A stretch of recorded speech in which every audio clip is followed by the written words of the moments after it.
यमरी पकाउन चामलको पिठो रेडी हुँदैछ। आज यमरी पूर्णिको दिन।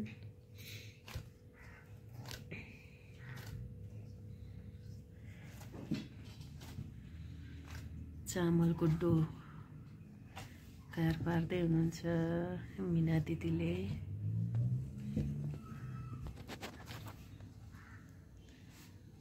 अब यमरी पकाउँदै खाँदै गरेको पनि म क्लिप्सहरू तपाईहरु माझ राख्ने छु। आज यमरी पूर्णिमा नेवारी समुदायको एकदमै मिठो परिकार यमरी पकाउने दिन।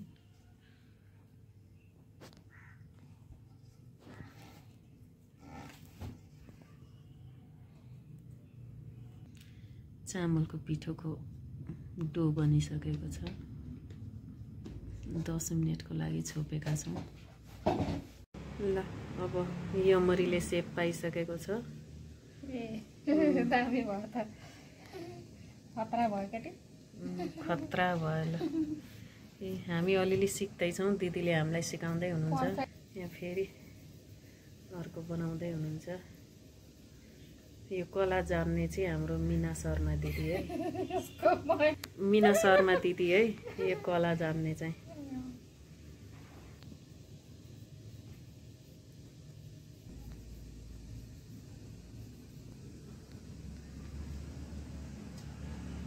यता पानी तात्दैछ।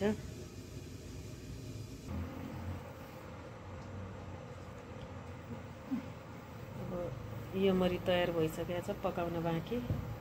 पकाउने भाँडोमा राखिसक्यौं। अब उम्लेको पानीमाथि म यो बट्टा राख्छु, यो भाँडो राख्छु, अनि तपाईहरुलाई फेरि देखाउँछु। उम्लिसकेको पानीको बाफमा अब हामीले पकाउन यमरी राखिसकेका छौं। मैले छोपिदिएँ। पाकिसकेपछि म फेरि देखाउने छु। यमरी पाकेर रेडी भइसकेको छ। एकदम राम्रो बनाएको छ। नजानी बनाएको यमरी हो। तातो यमरी खाने हो भने आउनु होला गाइज।